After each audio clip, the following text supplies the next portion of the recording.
우리에게 주신 하나님의 말씀은 사도행전 13장 13절에서 52절까지 말씀입니다.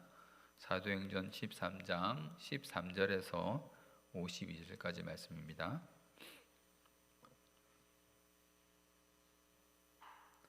다 찾으셨으면 한 절씩 교독하고 마지막 절은 같이 읽겠습니다. 바울과 및 동행하는 사람들이 바보에서 배 타고 밤빌리아에 있는 버가에 이르니 요한은 그들에게서 떠나 예루살렘으로 돌아가고 더 나아가 피시디아 안디옥에 이르러 안식일에 회당에 들어가 율법과 선지자의 글을 읽은 후에 회당장들이 사람을 보내어므로 이르되 형제들아 만일 백성을 권할 말이 있거든 말하라 하니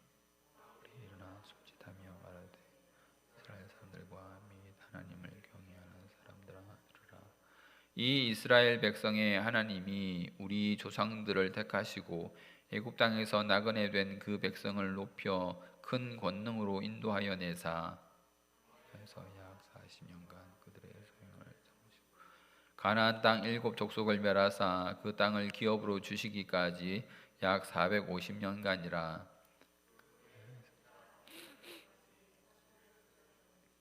그 후에 그들이 왕을 구하거늘 하나님이 베냐민 지파 사람 기스의 아들 사울을 40년간 주셨다가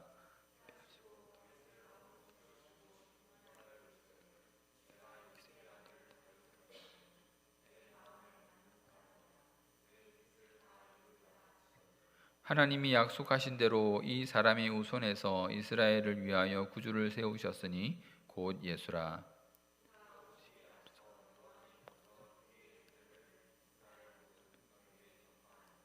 요한이 그 달려갈 길을 마칠 때에 말하되 너희가 나를 누구로 생각하느냐? 나는 그리스도가 아니라 내 뒤에 오시는 이가 있으니 나는 그 발에 신발끈을 풀기도 감당하지 못하리라 하였으니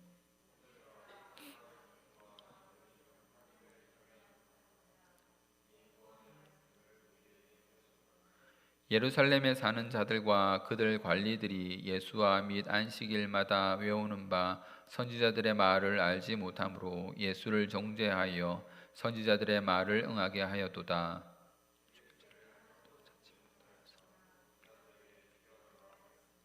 성경에 그를 가리켜 기록한 말씀을 다 응하게 한 것이라.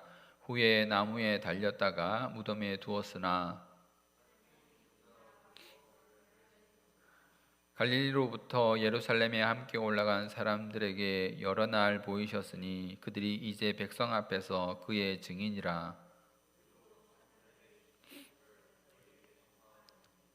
곧 하나님이 예수를 일으키사 우리 자녀들에게 이 약속을 이루게 하셨다 함이라. 시편 2째 편에 기록한 바와 같이 너는 내 아들이라 오늘 내가 너를 낳았다 하셨고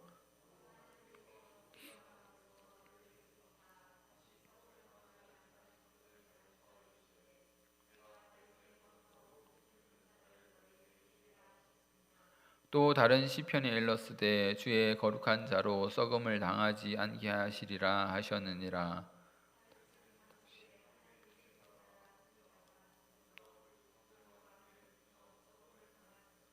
하나님께서 살리신 이는 썩음을 당하지 아니하였나니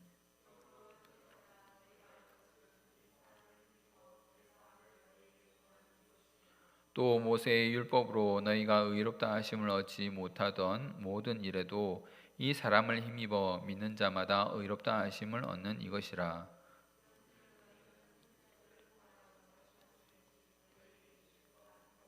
일렀으되 보라 멸시하는 사람들아 너희는 놀라고 멸망하라.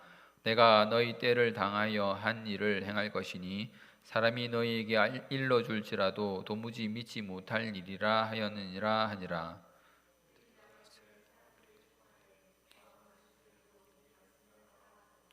회당의 모임이 끝난 후에 유대인과 유대교에 입교한 경건한 사람들이 많이 바울과 바나바를 따르니 두 사도가 더불어 말하고 항상 하나님의 은혜 가운데 있으라 권하니라.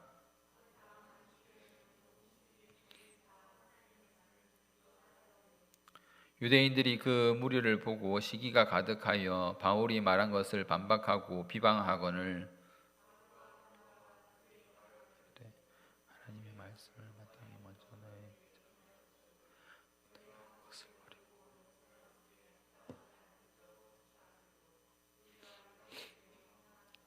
주께서 이같이 우리에게 명하시되 내가 너를 이방의 빛으로 삼아 너로 땅끝까지 구원하게 하리라 하셨느니라 하니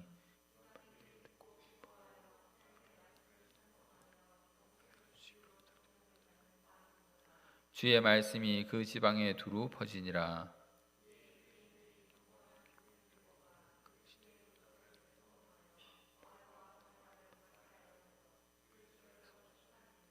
두 사람이 그들을 향하여 발에 티끌을 떨어버리고 이고니온으로 가거늘 제자들은 기쁨과 성령이 충만하니라. 아멘. 우리가 오늘 길게 본문을 읽었습니다. 우리는 지난 시간에 바나바와 사울이 안디옥 교회가 금식으로 기도하는 가운데 성령의 명령으로 따로 세우심을 받고 전도 여행을 시작하는 것을 살펴보았습니다. 지도를 다시 한번 보면서 말씀드리겠습니다. 다음 넘겨주세요. 네, 우리가 이 지역을 이제 잘 아시겠죠? 제일 먼저 살펴봐야 할 것이 어디입니까? 예루살렘이죠. 예루살렘 옆에 사해가 있고 사해 위에 갈릴리가 있고 그 해변을 따라서 베니게라는 해변이 있습니다. 그리고 그 위에 안디옥이 있죠. 안디옥의 왼쪽에 구브로가 있습니다. 지금 안디옥에서 구브로로 복음을 전하는 그 일들을 하고 있었습니다. 다음 넘겨주세요. 그들은 안디옥에서 출발하여서 다음 실루기아로 내려갔습니다. 안디옥 바로 옆에 실루기아가 있죠. 그리고 배를 타고 바나바의 고향인 구브로 섬에 상륙했습니다. 다음 구브로 섬에는 살라미라는 항구 도시가 있었습니다. 구브로 섬에서의 첫 선교는 살라미에서의 회당 전도였습니다. 디아스포라 유대인이었던 바나바가 살라미에 있는 여러 회당을 다니면서 하나님의 말씀을 전했습니다. 그때에 예루살렘에서 데리고 갔던 마가 요한도 수행원으로서 함께 했다고 했습니다. 그리고 살라미에서 더 서쪽으로 이동하여서 다음 맨 끝에 있는 바보라는 지역에 도달하죠. 바보라는 지역에서 만난 자는 유대인 거짓 선지자인 마술사 바예수였습니다. 그리고 그 섬의 총독인 서기오 바울도 만났었습니다. 서기오 바울은 바나바와 사울이 하나님의 말씀을 전하자 바예수보다도 바나바와 사울을 더 가까이 했다고 했죠. 진짜가 오면 가짜는 물러날 수밖에 없는 것입니다. 사울이라 불리던 청년은 이때부터 바울이라고 불리게 됩니다. 바울이 마술사 엘루마 바예수를 저주하자 하나님의 능력으로 인해 그가 더 이상 앞을 보지 못하게 되었고 총독은 그것을 보고 믿으며 주의 가르치심을 놀랍게 여겼습니다. 이제 바나바와 사울은 그리고 요한은 그 구브로 섬을 지나서 그 위에 있는 버가로 올라가게 됩니다. 다음 넘겨주세요. 다음 바울과 일행은 바보에서 배를 타고 북쪽에 있는 밤빌리아에 있는 버가에 도착하게 됩니다. 섬에서 육지로 이동한 것입니다. 그런데 어찌된 일인지 마가 요한이 여기서 더 이상 선교 여행을 진행하지 않고 돌아가게 됩니다. 안디옥으로 돌아간 것도 아니고 자기가 처음 왔던 곳 예루살렘으로 돌아가 버렸습니다. 성경에는 그가 왜 예루살렘으로 돌아갔는지 그 기록이 나오지 않습니다. 다음 다만 마가 요한이 부잣집 아들이었을 것이고 고된 선교 여행을 견디지 못하고 돌아갔을 것이라는 학자들의 추측이 있습니다. 마가 요한이 부잣집 아들이라는 것을 잘 아시죠? 사도행전 12장 12절에서 13절 말씀입니다. 깨닫고 마가라 하는 요한의 어머니 마리아의 집에 가니 여러 사람이 거기에 모여 기도하고 있더라.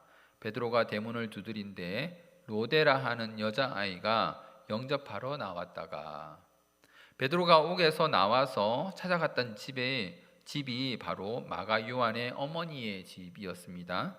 그런데 거기에 어떤 사람들이 있었다? 여러 사람들이 모여서 기도하고 있었다라고 했죠. 그러니 여러 사람이 모이려면 그 집이 커야 할 것입니다.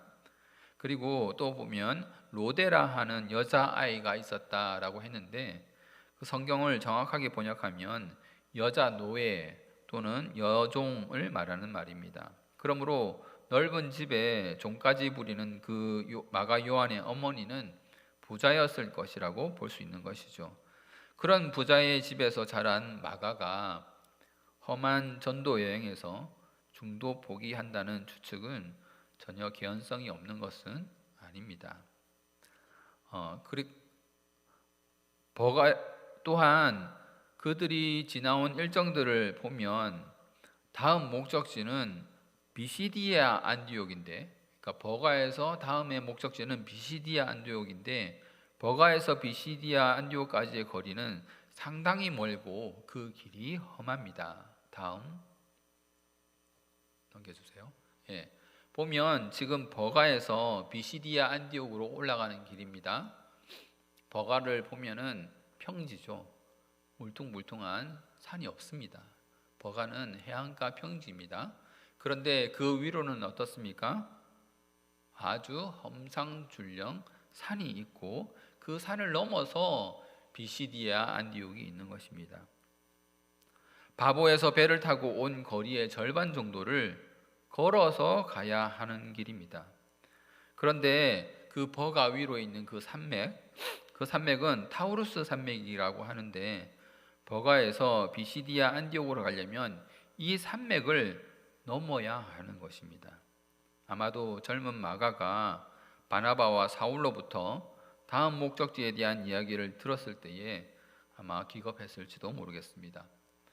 자동차가 있는 것도 아니고 그렇다고 말이나 마차 이런 것을 이용했을 리도 만무합니다. 다음 장 넘겨주세요. 이것은 구글 어스를 가지고 버가 지역에서 비시디아 안디옥을 향하여 바라본 모습입니다. 저기 산 꼭대기에 눈 덮인 것이 보이십니까? 저 멀리 있는 산 위에 눈이 덮여 있죠.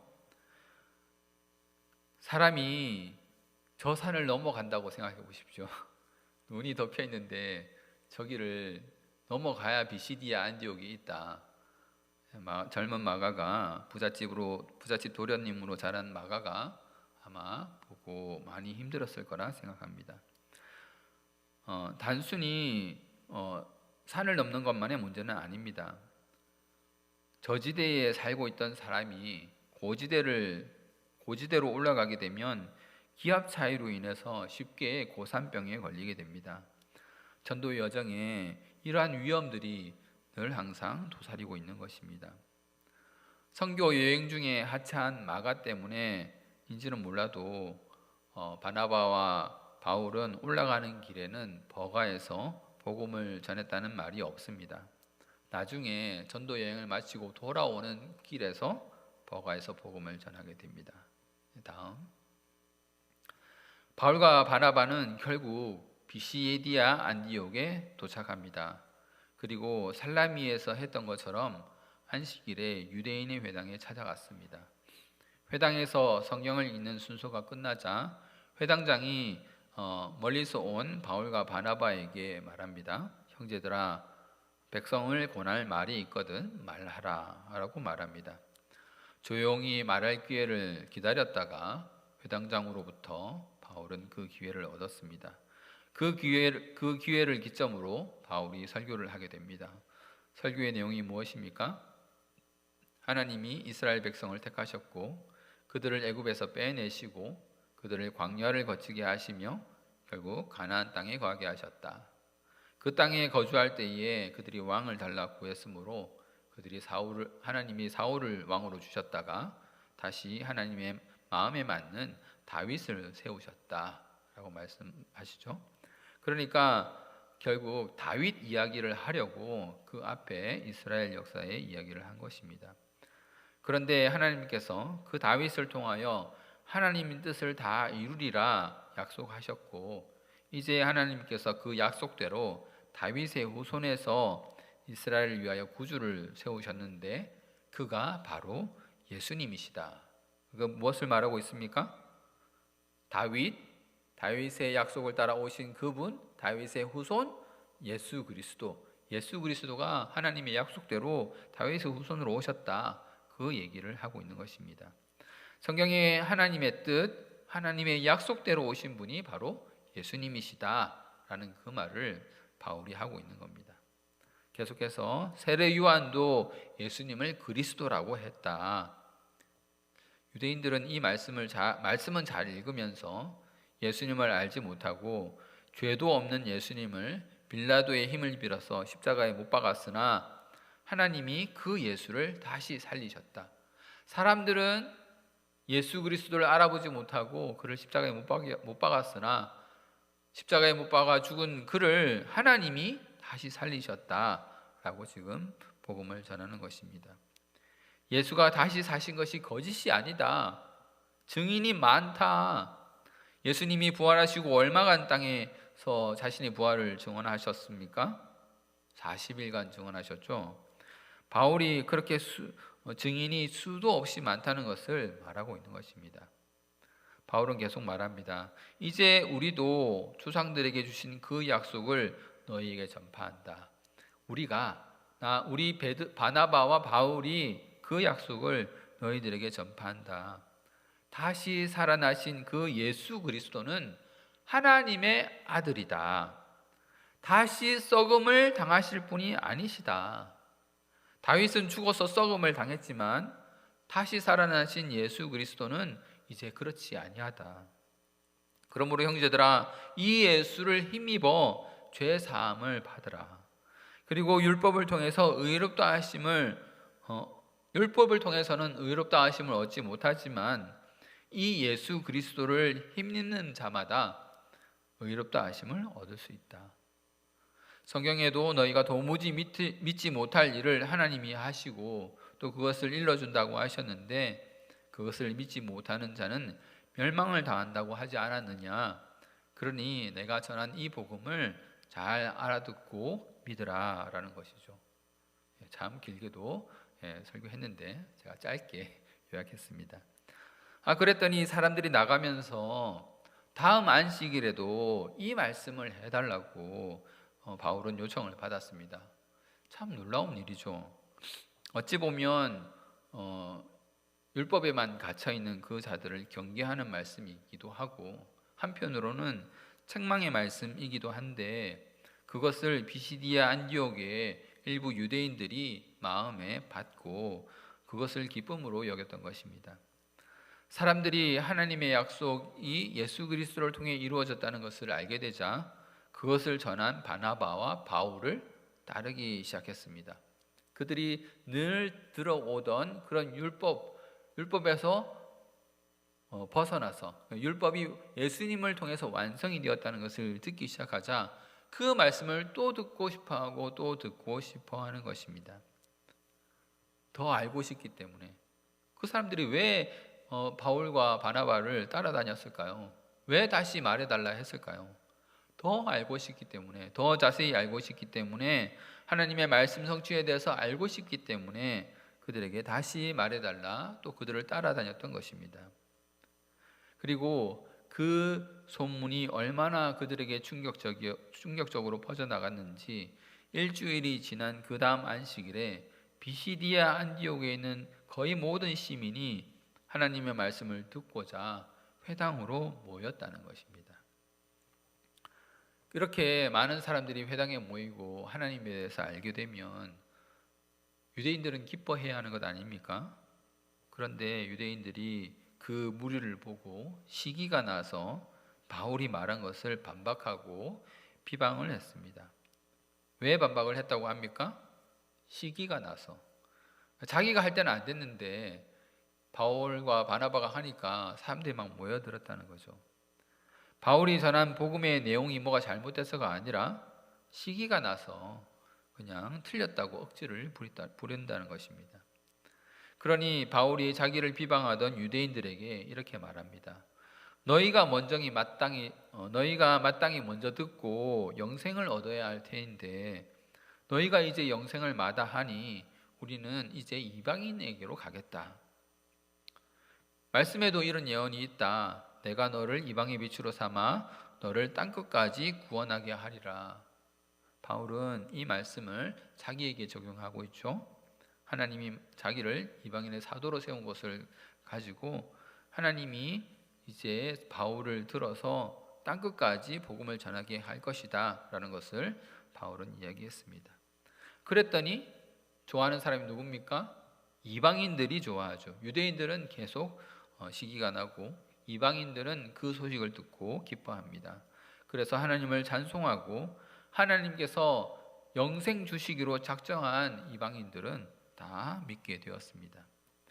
그렇게 주의 말씀은 비시디아 안디옥 지방에서 두루두루 퍼지게 되었고 바울을 시기하던 유대인들은 세력을 모아서 바울과 바나바를 그 지역에서 쫓아내었습니다. 그때 바울과 바나바가 발에 티끌을 떨어버리고 이고니온으로 향하게 되죠. 발에 티끌을 떨어버리는 것은 예수님이 명한 전도 명령 중에도 나옵니다. 마가복음 6장 11절입니다. 어느 곳에서든지 너희를 영접하지 아니하고 너희 말을 듣지도 아니하거든 거기서 나갈 때에 발 아래 먼지를 떨어버려 그들에게 증거를 삼으라 하시니. 예수님은 복음을 전하라 하실 때에 이렇게 하라고 하셨습니다. 비굴하게 복음 가지고 숙이고 들어가지 말고 당당하게 복음을 전하고 그들이 복음을 받지 않거든 먼지를 떨어버림으로 그 증거를 삼으라는 것이죠. 먼지를 떨어버린다는 것은 무슨 뜻입니까? 내가 복음 전한 내가 이제 너희와 상관이 없다라는 그런 말입니다. 나하고 너하고는 이제 관계가 없다. 나는 내 할 일 다 했다. 이런 말이죠. 나는 내 할 말 다 했으니 그 다음은 너희들이 책임져라. 이런 뜻입니다. 그리고 바울과 바나바의 제자들은 기쁨과 성령이 충만하게 되었습니다. 여러분들은 어떻습니까? 복음을 전하는 여러분의 태도는 어떻습니까? 주님이 전하라 하신 복음을 비굴한 것으로 만들고 있지는 않습니까?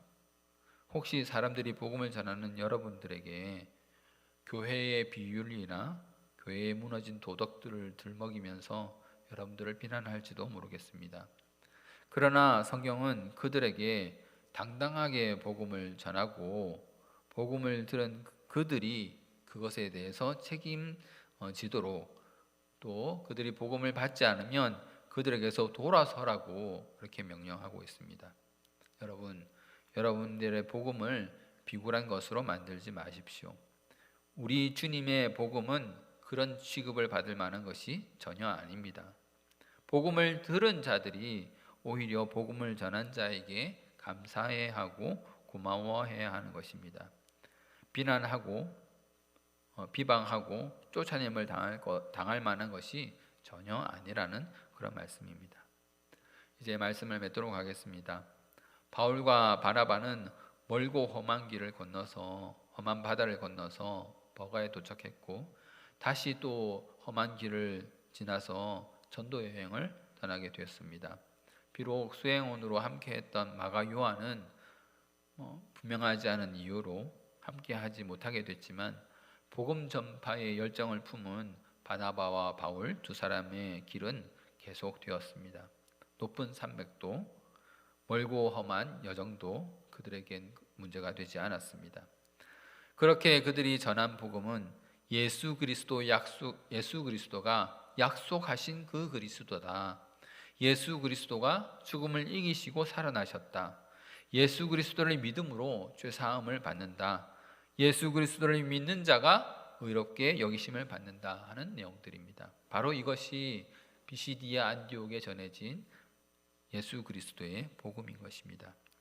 복음을 듣고도 믿지 않고 영생을 얻지 못하는 사람은 오히려 하나님을 안다고 하던 유대인들이었고 복음을 듣고 기뻐하며 영생을 얻었던 사람은 하나님을 알지 못하던 이방인들이었습니다. 참 아이러니하지요.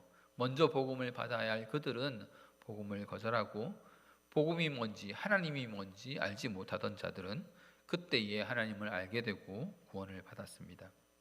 여러분, 우리가 복음에 대해 어떤 마음을 가지고 있는지 우리 자신들을 돌아봅시다. 그냥 늘 듣던 대로 식상한 복음이 되지 않았는지요? 아니면 아직도 그 복음이 여러분들의 가슴을 뛰게 하고 여러분으로 하여금 저 산이라도 넘어서 복음을 전하게 하는 그런 기쁜 소식으로 남아 있습니까? 우리 주님께서 우리의 마음에 늘 구원의 기쁨을 주셔서 그것을 항상 누리게 하시고 우리로 하여금 주의 손과 발이 되어서 땅끝까지 그리고 우리의 삶의 현장 속에서 복음을 전하는 자로 세워주시기를 주님의 이름으로 소망합니다.